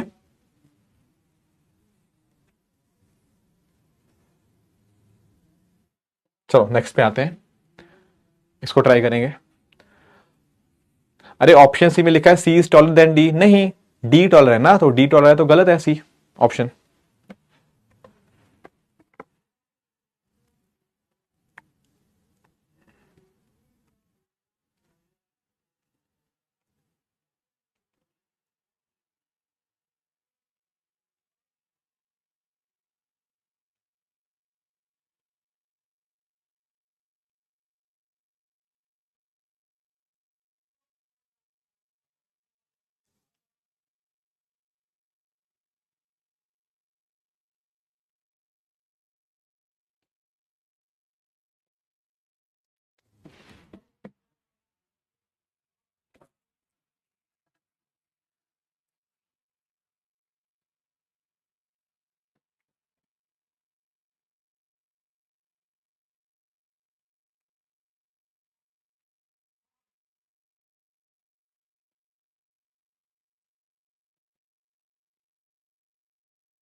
ठीक है, ठीक है। कुछ बच्चों का बी आ रहा है, ज्यादातर का कुछ का सी आया है। ठीक है, लेट अस ट्राई। देखो 6 लोगों की यहां पे बात हुई है और उसमें बात करी गई है, कुछ स्टेटमेंट्स लिखी हुई हैं। Number of males is equal to females, मतलब सर 3 मेल होंगे और 3 फीमेल हो जाएंगे, तभी इक्वल होंगे 6 लोग। ए एंड ई आर, देखो आप लिखते रहो साथ साथ में। A and E are sons of F. F यहां पे है, ए और ई जो है आर सन्स। तो ए और ई का हमें रिश्ता पता लग गया कि दोनों लड़के हैं। A and E are sons of F. Okay, F का जेंडर नहीं पता, कोई दिक्कत नहीं। अब देखो D is the mother of two, कहां बनाऊं पता नहीं लग रहा। कोई नहीं, अगला आ जाओ। B is the son of A, B is the son of A. ठीक है। There is only one married couple in the family at present. एक किसी की शादी हो रखी है। अब जरा पहली चीज तो आप एक बात अंडरस्टैंड करो, यहां पे 3 मेल है 3 फीमेल है। 3 मेल ऑलरेडी आ चुके हैं, मतलब बाकी के 3 लोग फीमेल ही होंगे। तो भाई एफ का जेंडर हमें बता दिया उसने इनडायरेक्टली, 3 फीमेल है ना। अब तीनों तीनों के तीनों मतलब फीमेल ही बनेंगे, तो एफ फीमेल होगी। और उसी तरह से कौन बचे, 2 लोग, ए बी सी। सी और डी भी आपके क्या होंगे, वो भी अब फीमेल ही बन के आएंगे। अब क्वेश्चन ये आता है सर मैं कैसे इस्तेमाल करूं, D is the mother of two. इसमें कुछ लॉजिक्स लगेंगे। क्या लॉजिक लगेंगे? पहले लॉजिक ये, प्लीज सुनना ध्यान से। एक शादी जो होती है वो कभी एक महिला महिला की नहीं हो सकती, वो पुरुष और महिला की होंगी। सो दैट इज वाई अब उसने लिखा है ना D is the mother of two. अब डी किसके साथ शादी करेगी? सर एफ के साथ नहीं कर सकती। क्यों नहीं कर सकती? क्योंकि एफ महिला है। अब डी शादी किसके साथ कर सकती है, या तो ए से या बी से या ई से। अब देखो, let us take all the 3 possibilities. तीनों से शादी हो सकती है, ए से भी, ई से भी, बी से भी। अब प्लीज ध्यान से देखना, अगर मान लो मैं बोलूं कि मान लो डी से शादी हुई, सॉरी ई से शादी हुई यहां पे डी की, तो यहां पे इस शादी से 2 बच्चे निकल के आएंगे, तो 7 लोग हो जाएंगे। 5 लोग तो ऑलरेडी हैं, 2 बच्चे हो जाएंगे, 7 हो जाएंगे। तो सर डी की शादी ई से नहीं हो सकती, क्योंकि फैमिली में 6 ही लोग हैं। अगर सर मैं बी के साथ डी की शादी करा दूं तो फिर से भाई इनके 2 बच्चे होंगे, फिर से 7 लोग हो जाएंगे। पर परिवार में 7 लोग नहीं है, परिवार में 6 ही लोग हैं। तो इकलौता ऑप्शन जो बचता है ना वो ये है कि ए की डी से शादी हो जाए, फिर एक बच्चा तो बी है इनका, और एक जो दूसरा बच्चा बच गया वो सी हो जाएगा। अब परिवार में 6 ही लोग होंगे। This is the only possibility that is can be there. E से शादी नहीं हो सकती, 7 लोग हो जाएंगे। बी से शादी नहीं हो सकती, 7 लोग हो जाएंगे। तो डी की शादी ए से ही हुई होगी और उनके 2 बच्चे होंगे बी एंड सी। बस ये लॉजिक अगर क्रैक कर लिया तो आपके आंसर बन जाएंगे। अब वो कह रहा है ए बी सी तीनों फीमेल है, कहां फीमेल है भाई? और एक्चुअली ना यहाँ ऑप्शन अगर आपसे नहीं भी बन रहा, ऑप्शन थोड़ा बहुत तो क्लोज पहुंच सकते हो। वो जब लिख दिया उसने ए और ई सन्स हैं, तो how can option A B right? A कैसे फीमेल हो सकती है? ठीक है ना। हाँ, चलो बाकियों के लिए तो आपको करने पड़ेंगे। फिर ए इज हस्बैंड ऑफ डी, हाँ बिल्कुल ये बात सही है। बाकी ई एंड आफ्टर चिल्ड्रन ना, बाकी गलत है। ऑप्शन बी आपका यहाँ पे करेक्ट आंसर बन जाएगा। ठीक है, यहाँ पे तो थोड़े से लॉजिक्स थे यहाँ पे जो हमने थोड़ा समझने की कोशिश करी कैसे इसको अप्लाई करना है। ठीक है, इस पे आते हैं, इस क्वेश्चन पे आते हैं जरा।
सिद्धार्थ पूछ रहे हैं भाई स्पाउस का मतलब क्या होता है।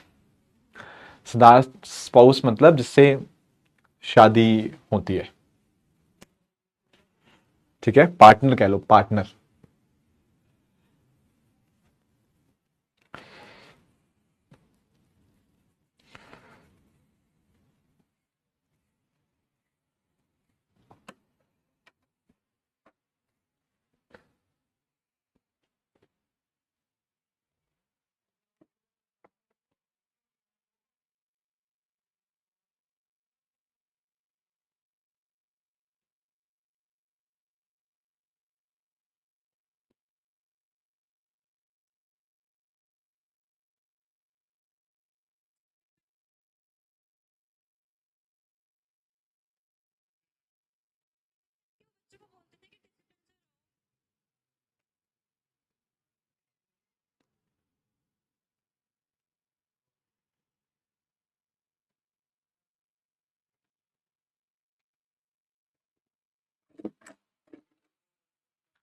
Good good, very good very good.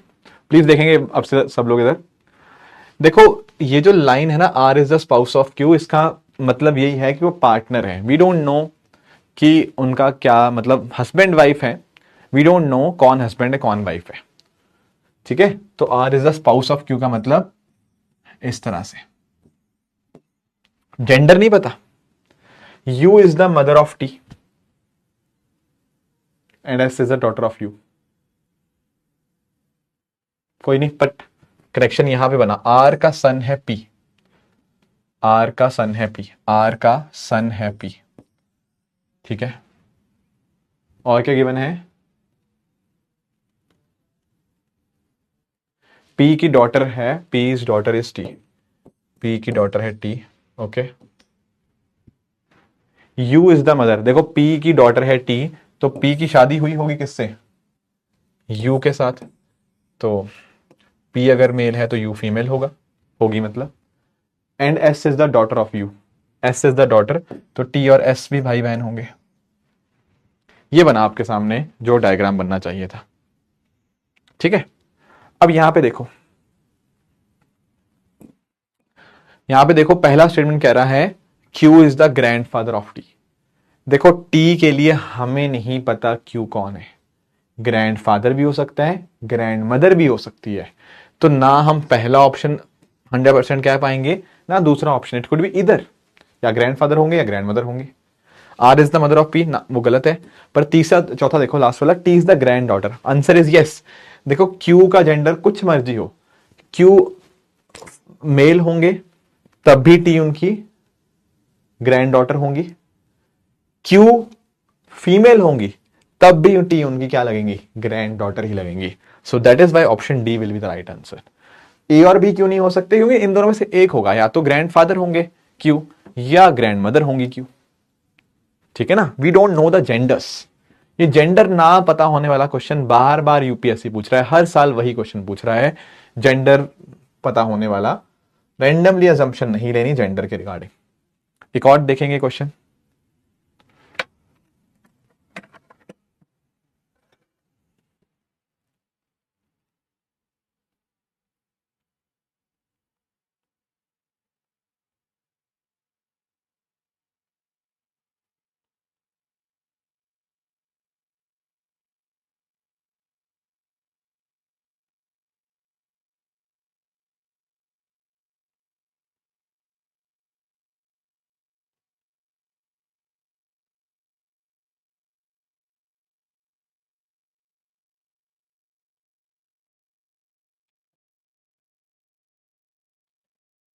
हाँ पॉसिबिलिटी रहता तो आप लिख सकते थे अर्नब, हाँ तो पॉसिबिलिटी रहता तो सही था, बट पॉसिबिलिटी ना हमें।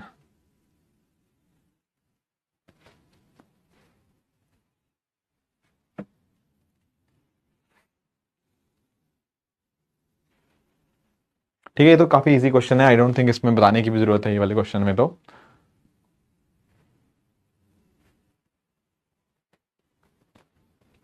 Good, easy question again.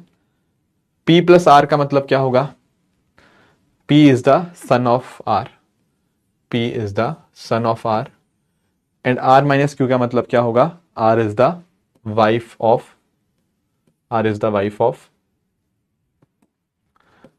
Of Q. तो बस what is the answer? Answer is sir जो क्यू है वो फादर है पी के। यस, ऑप्शन सी हो गया। अब देखो, कुछ एक दो प्रकार के और क्वेश्चन आते हैं। अब इधर देखना, एक नेक्स्ट टाइप ऑफ क्वेश्चन की तरफ चलते हैं। यूपीएससी इस तरह क्वेश्चन पूछता नहीं है, ये वाला जो मैं आपको ये टाइप ऑफ क्वेश्चन कराऊंगा, 4-5 क्वेश्चन करेंगे इस टाइप के भी। यूपीएससी ने ये पूछे नहीं है इस तरह के क्वेश्चन, पर आगे और एग्जाम्स में आए हुए हैं, तो they may ask such question also. अभी तक नहीं पूछे हैं इस टाइप के क्वेश्चन, थोड़े कंफ्यूजिंग भी लगते हैं, बट इसको ध्यान से देखना कि हम करेंगे कैसे। प्लीज ध्यान से देखना, एक बार अप्रोच समझो एक बार। कह रहे हैं pointing towards a boy, Rashmi said he is the son of the only son of my grandfather. बड़ा ही टेक्निकल सा लग रहा है। He is the son of the only son of my grandfather. आप यहां से स्टार्ट कर लो, माई से। माई मतलब रश्मि की बात हुई है ना, अब माई से स्टार्ट करो, क्योंकि माई के साथ आप कनेक्शन बना सकते हो कि मेरे किसका बात हो रही है। देखो यहां रश्मि ने क्या बोला है, रश्मि ने बोला he is the son of the only son of my grandfather. तो लेट्स से ये है रश्मि, हमें नहीं पता रश्मि कौन है, पुरुष है महिला है, बट रश्मि ने बोला he is the son of the only son of my grandfather. तो रश्मि के यहां पे कोई ग्रैंडफादर होंगे, ग्रैंडफादर का, he is the son of the only son of my grandfather, मेरे ग्रैंडफादर के बेटे, मेरे ग्रैंडफादर के यहां पे भी कोई बेटे रहे होंगे, फादर।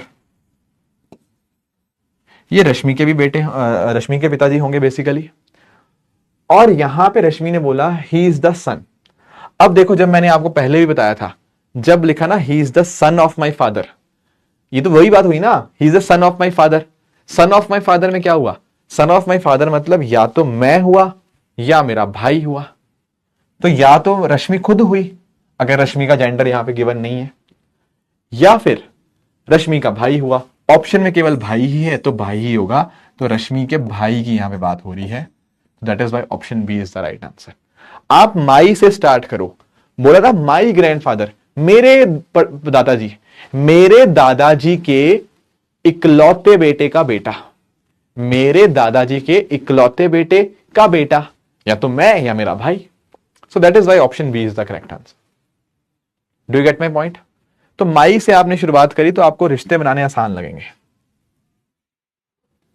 एक और करते हैं ऐसा ही।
देखो क्या करेंगे, वही कॉन्सेप्ट, माई से शुरुआत करो। कि एक फोटो की तरफ देखते हुए अनीशा ने बोला he is the only son of the only daughter in law. Only son father, काफी कुछ लिख दिया ओनली में। अरे लैंग्वेज से डरना नहीं है, आप माई से शुरुआत करो। पहले इतना पढ़ो, अनीशा ने बोला मेरे इकलौते बेटे के पिताजी, ये रही अनीशा, अनीशा का इकलौता बेटा, ठीक है, उसके पिताजी। अब अनीशा का जेंडर दे नहीं रखा, पर ठीक है चलो, या तो अनीता होगी या अनीता का हस्बैंड होगा, मान लो। ये तो चलो अनीता या अनीता के हस्बैंड की बात हो रहा है, उनकी इकलौती डॉटर इन लॉ। अरे इकलौता बेटा है तो इकलौती डॉटर इन लॉ ये रही जिसके साथ शादी हुई होगी इसकी, इकलौती डॉटर इन लॉ। उस इकलौती डॉटर इन लॉ का इकलौता बेटा, जो भी इसका नाम रखना है, जी मतलब S2 नाम रख देते हैं, इकलौता बेटा। अब पूछ रहा है कि जो ये इंसान है, ये जो S2 है, S2 कैसे लिंक्ड है अनीशा के साथ? अरे अनीशा के बेटे का बेटा है, सिंपल सी बात है। बेटे के बेटे का मतलब ग्रैंडसन हो गया। आप इसको ऐसे भी सोच सकते हो, अगर आपको नहीं भी समझ आ रहा, आप देखो, आप बोलोगे सर ये फर्स्ट जनरेशन, ये सेकंड जनरेशन, ये थर्ड जनरेशन। जब इस तरह से 3 जनरेशन होती है ना, तो रिश्ता आपका हमेशा ग्रैंड वाला बनता है। अगर 4 जनरेशन होती तो ग्रेट ग्रैंड वाला रिश्ता बनेगा। ठीक है, तो अनीशा के लिए क्या हुआ? S2, अनीशा के लिए S2 हुआ यहां पे। हाँ, पीछे से शुरू किया है ना हमने, माई ओनली सन्स फादर, वहीं से तो माई के साथ मेरे इकलौते बेटे के पिताजी, मेरे इकलौते बेटे के पिताजी का बेटा, इस तरह से। नेक्स्ट आते हैं इधर, इसको ट्राई करेंगे एक बार।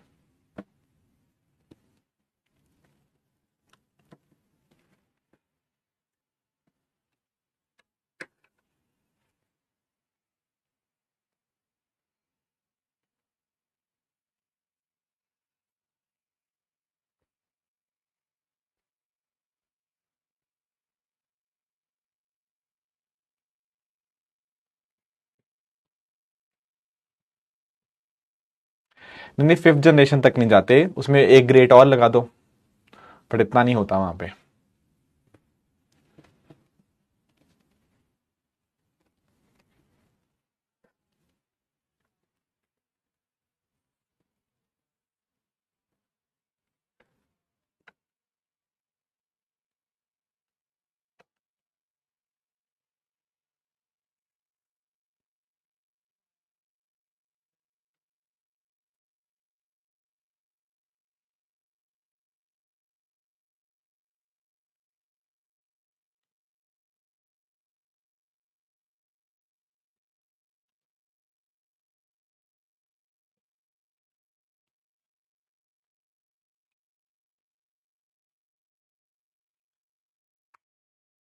कुछ बच्चे कंफ्यूज हो रहे हैं A और B में। देखो, समझना गलती जहां पे हो भी रही है, माई से स्टार्ट कर लो। अंकिता ने अपनी बहन को बोला, सॉरी फ्रेंड को बोला, माई मदर, ये अंकिता, अंकिता की मदर, मदर की मदर, ग्रैंड मदर। तो ये आ गई मेरी ग्रैंड मदर। मेरी ग्रैंड मदर का कौन है? सन इन लॉ। अरे भाई, ग्रैंड मदर का सन इन लॉ मतलब फादर अंकिता के और कौन? और उनका इकलौता बेटा, मतलब उनका बेटा। अब एक बार अंडरस्टैंड करना, एक्चुअली ना इस क्वेश्चन में जेंडर दे रखा है अंकिता का। आप मुझे बता सकते हो अंकिता का जेंडर कहां गिवन है? देखो, अंकिता का जेंडर यहां गिवन है, Ankita said to her friend she attended. तो अंकिता का जेंडर हमें पता है, बस बेसिकली अंकिता तो फीमेल ही है यहां पे। अब उसने क्या कहा? Party of the son of the only son in law. Son in law ये था, सन इन लॉ का बेटा, सन इन लॉ का बेटा मतलब अंकिता का भाई हुआ, ये बी पर्सन है। अब देखो यहां पे आप लोगों ने जो गलती करी है ना, उसको भी समझिएगा प्लीज। कंफ्यूजन ये हो रही है कि मतलब आंसर ब्रदर आएगा सिस्टर आएगा। हमें इतना समझ आ गया कि अंकिता और ये भी भाई साहब ये भाई बहन है, पर आंसर क्या आएगा? देखो प्लीज इस लाइन को समझो। How is Ankita related to that man? How is Ankita related to that man? इस मैन के लिए अंकिता क्या लगी? आप इस लाइन को समझ पा रहे हो? उस इंसान के लिए अंकिता क्या लगी? अंकिता उस इंसान के लिए बहन लगी। ठीक है ना? ये लाइन प्लीज इसको पढ़ो। How is this person related to this person? तो इस बंदे के लिए ये क्या है? उस बंदे की सिस्टर है अंकिता। अगर लिखा होता how is that man related to Ankita, तो आंसर आता brother. Do you understand this thing?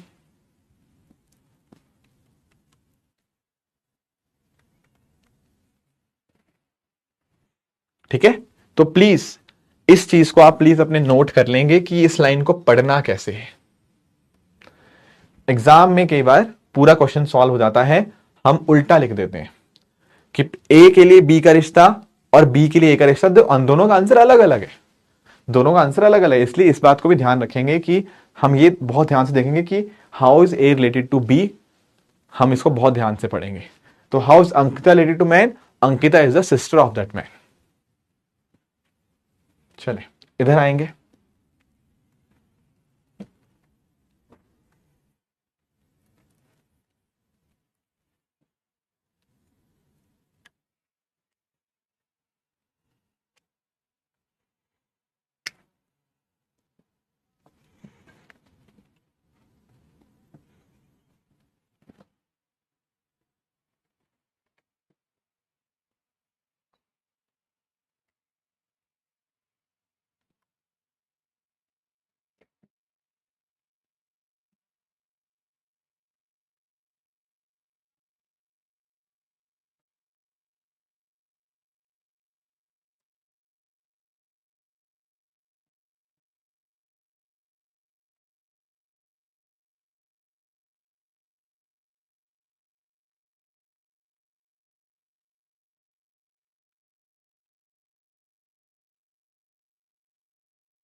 ठीक है, एक दो बच्चों से गलती है, बाकी सबका ठीक है।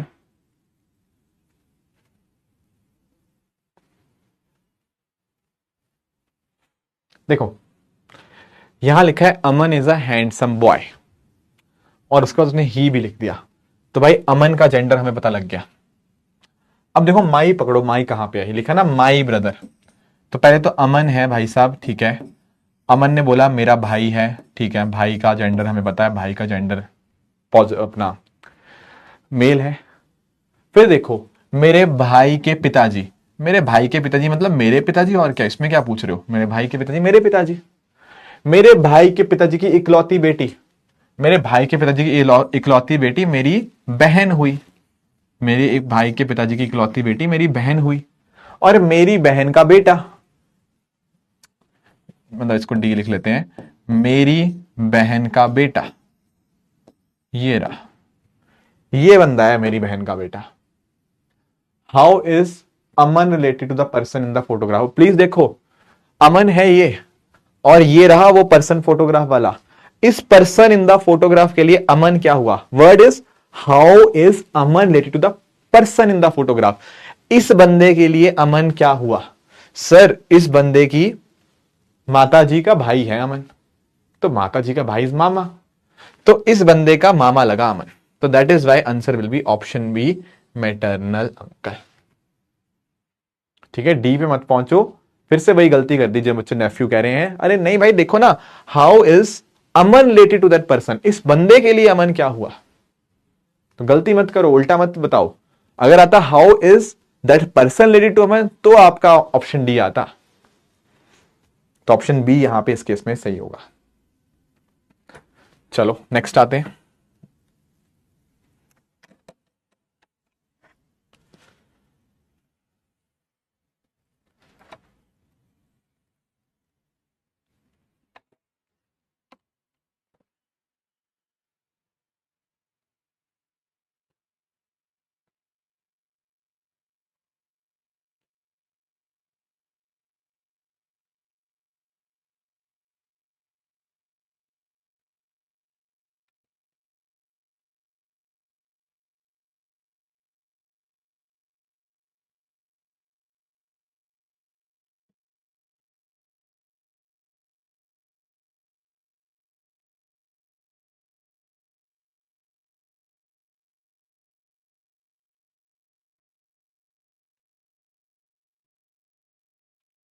आई थिंक ये तो काफी इजी है।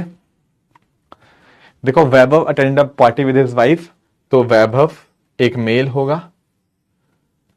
Eight the party he met a boy, he said this boy is the son of the only son of my mother, मेरे मदर, माई के बाद देखा ना मदर, ठीक है, मेरी मदर का इकलौता बेटा मैं हुआ, और मेरा आगे बेटा है, तो मेरा आगे बेटा है तो बेटा ही हुआ ना मेरा। How is Vaibhav related to that boy, अब देखो Vaibhav related to that boy, Vaibhav क्या हुआ उस बेटे के लिए? पिताजी, पिताजी। That is why option A father will be the correct answer. तो माई से आप शुरू करो, माई से जैसे आप शुरू करोगे आपको रिश्ते बनने वहां से शुरू हो जाएंगे, फिर एक एक करके आप रिश्ता निकालते रहो। ठीक है, इस तरह से आप कर सकते हो ब्लड रिलेशन के क्वेश्चन। एक दो और कर लेते हैं, जैसे ये है यहां पे।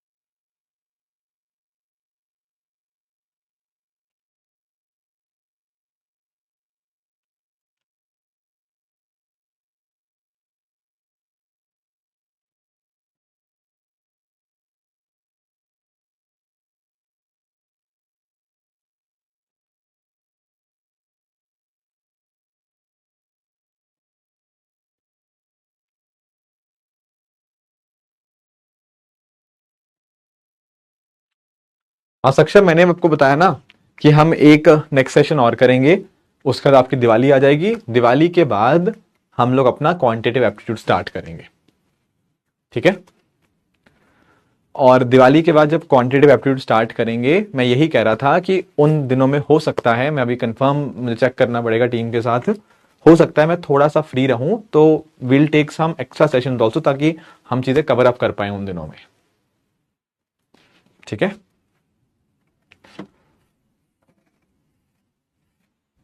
बिल्कुल ठीक है, इजी क्वेश्चन था ये भी। ठीक है, I think that's fine. Yes, तो A is the son of सी,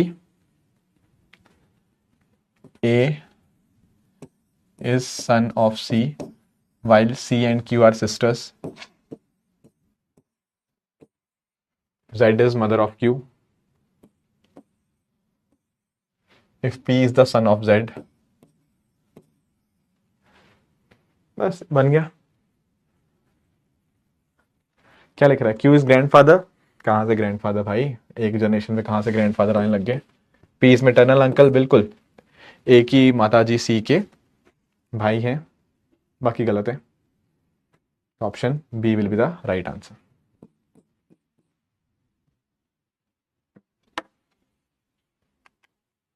एक और ये बस आखिरी क्वेश्चन कर लेंगे। देखो कीर्ति पीडीएफ हो जाती है डाउनलोड, आपको क्या करना है मैं आपको बता भी देता हूं कैसे। कुछ बच्चों ने मुझे पहले भी डाउट पूछा था कि टेस्ट की पीडीएफ पोर्टल से डाउनलोड नहीं होती, मैं आपको बता देता हूं।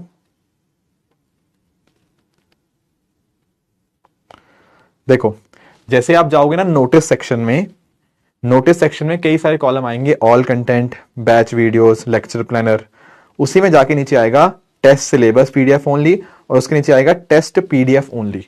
उस टेस्ट पीडीएफ ओनली में जाना, और उसमें जाना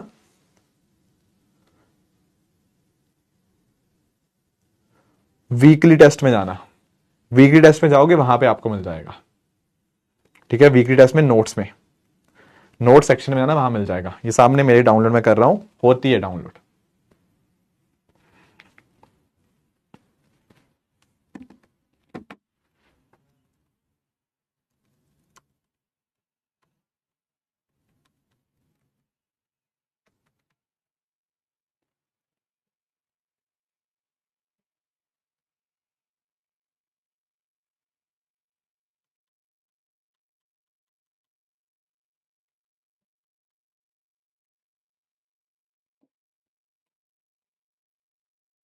गुड गुड गुड, ठीक है।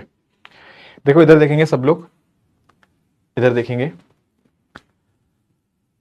अब देखो एक्चुअली ब्लड रिलेशन का क्वेश्चन है भी नहीं, ये क्वेश्चन थोड़ा रीजनिंग का इन जनरल क्वेश्चन है। देखो एक पर्सन की एक वाइफ है, दो बच्चे हैं एंड डॉटर्स हैं, बताया नहीं हुआ कितनी डॉटर्स हैं बट ठीक है डॉटर्स हैं। फिर डॉटर्स को खाने के लिए बुलाया गया था फीस्ट के लिए, मेल मेंबर्स बाहर गए हुए थे, मैन के पिताजी हैं वो नहीं आए, तो क्या हम इसे डिड्यूस क्या कर सकते हैं? अब देखो यहां पे पहला स्टेटमेंट कह रहा है केवल और केवल man's wife was left at home. देखो वी डोंट नो, हो सकता है फैमिली में और भी लोग हों, मेल मेंबर्स चलो बाहर हैं, इसके अलावा हो सकता है कि और भी कोई हो सकता है, जैसे डॉटर्स इनवाइटेड हैं, पता नहीं मतलब आए या नहीं आए, मैन के फादर रिटर्न नहीं हुए, मैन की मदर कहाँ पे हैं, कुछ आइडिया नहीं मिल पा रहा है यहाँ पे। और एक्चुअली आप अंडरस्टैंड करो यहां पर ना बाकी स्टेटमेंट यहाँ पे थोड़ी एफर्मेट मतलब ऐसी स्टेटमेंट्स हैं, जैसे फॉर एग्जांपल इसमें लिखा हुआ है कि पक्का ही पक्का कम से कम 1% से ज्यादा लोग थे घर पे रह गए थे, या सेकंड स्टेटमेंट थर्ड स्टेटमेंट कह रही है कोई भी घर पे नहीं रहा, केवल मैन की वाइफ रह गई थी, हमें पता ही नहीं है इसके अलावा और कौन कौन लोग हैं घर में। So that is why option B कह रहा है कि हो सकता है कि मैन की वाइफ घर पे हो। तो थोड़ा सा ना जो इस तरह से मॉडरेट वाले, थोड़े से इजी वाले, या थोड़े जो कंप्लीट ऐसे मतलब बात कर रहे हो कि it is possible, it is may be, तो वो वाले क्वेश्चंस या वो वाले स्टेटमेंट सही होने की प्रोबेबिलिटी ज्यादा रहती है। तो वो वाला स्टेटमेंट यहां पे आपका सही हो जाएगा इस केस में। ठीक है तरनजीत, देखो सीसैट की बुक मैंने भी लिखी हुई है, आप उसको भी गो थ्रू कर सकते हो, वहां से प्रैक्टिस कर सकते हो। मैंने आपको लेक्चर 1 में भी आपको बताया था, सबसे पहली चीज आपको करनी है लेक्चर्स की अच्छे से अंडरस्टैंडिंग, उसके अलावा लेक्चर्स में जो भी आपके क्वेश्चन होते हैं आप उनको सॉल्व करेंगे, उसके बाद आप अपनी डीपीपी सॉल्व करेंगे। अगर और प्रैक्टिस चाहिए तो आपके पास प्रैक्टिस बुक है, अगर और साथ ही साथ में आपको सेक्शनल टेस्ट करने हैं और आपके जो फुल लाइन टेस्ट होंगे। ठीक है, ये सारे तो आपको सारी चीजें हैं ही हैं। अगर आपको उसके अलावा भी प्रैक्टिस करनी है तो बुक से प्रैक्टिस कर सकते हो, जो सीसेट की आपके पास बुक है। क्लियर है ये बात? ठीक है, तो एक काम करते हैं, फिर अपने आज के सेशन को हम यहीं पे रैप अप करते हैं। ठीक है, आप सब लोग भी डिनर विनर कर लो आराम से, फिर आराम से अच्छे से सो जाओ। ठीक है, नहीं स्वाति, पीवाईक्यूज हैं, पीवाईक्यूज हैं, जो आपके रीडिंग कॉम्प्रिहेंशन की अगर हम बात करें उनके पीवाईक्यूज नहीं है, क्योंकि रीडिंग कॉम्प्रिहेंशन की ऑलरेडी पीवाईक्यू बुक हमारे पास अलग से है। अगर आपको वहां से गो थ्रू करना है तो मैंने इनफैक्ट ना अपने टेलीग्राम चैनल पे पीवाईक्यू बुक शेयर करी हुई है, तो पीवाईक्यू बुक की पीडीएफ आपको टेलीग्राम चैनल पे फाइल सेक्शन में मिल जाएगी, तो पीवाईक्यू बुक से भी कर सकते हो आप रीडिंग कॉम्प्रिहेंशन वाले, बाकी सारे हैं। ठीक है, चलिए फिर इसी तरह से आप सब लोग हार्डवर्क करते रहिए। Thank you so much for